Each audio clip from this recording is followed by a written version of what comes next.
Guys এটা হচ্ছে রাজ্জাক মাছ, আরবি নাম।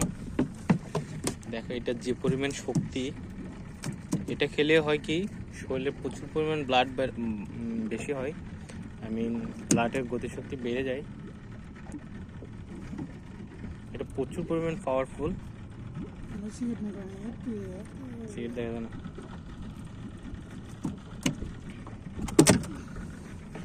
দেখেছেন এই মাছটা প্রচুর শক্তি।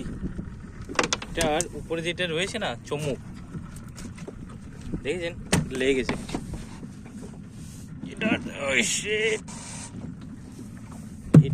এটা সারানো যাবে না, নিচ থেকে না সারলে।